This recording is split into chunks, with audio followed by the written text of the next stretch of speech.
আজকে 2 বছর যাবত ঈদের একটা জামা কিনতে পারি নাই, পোলাপান করে একটা জামা কিনা দিতে পারি নাই। কিছু কিছু মেয়েরা আছেন কথা কথা স্বামীর কাছে তালাক চান। এই বোনটির মুখে শুনুন তালাকের সর্বশেষ পরিচিতি কি। মনে রাখবেন, তালাক আপনার কখনোই সুখ দিয়ে যাবে না। তালাক আপনাকে স্বামীর লগে তালাক হওয়ার পরে আমি যখন আমার বাপের বাড়িতে আইসা উঠলাম, তখন আমার বাপ কইলো, ভালো করছস, ছাইরা দিছস, এমন পোলা সংসার না করনি ভালো। আমার 3 পোলাপান দিয়ে উঠলাম আমি আমার বাপের বাড়িতে।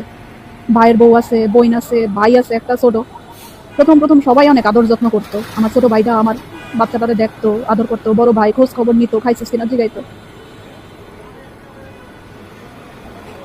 সময়ে যাইতেছে আর ওদের ওদের খারাপ জিনিস আমি দেখতেছি, ওদের খারাপ এমনি চোখে পড়তেছে।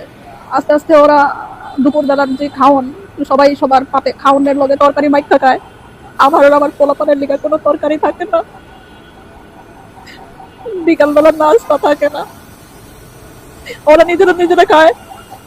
রাতের বেলা ভাতটা পর্যন্ত থাকে না, রাত্রিবেলার ভাতটা পর্যন্ত থাকে না, রাত্রিবেলার ভাতটা পর্যন্ত পাই না খাইতে। আমি আর আমার 3 বাচ্চা এখন এত বেশি অসহায় হয়ে গেছি, যে খাওয়ানো পাই না।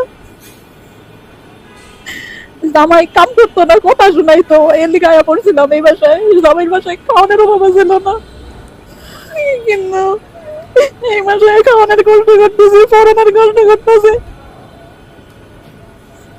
আজকে 2 বছর যাবত ঈদের একটা জামা কিনতে পারি নাই, পোলাপান করে একটা জামা কিনা দিতে পারি নাই।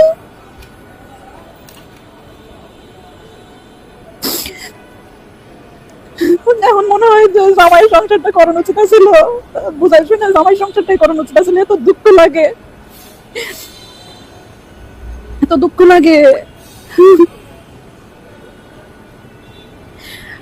কত আর একটা বিয়া কইরা ভালোই আছে, কিন্তু আমি তো একলাই রয়ে গেলাম।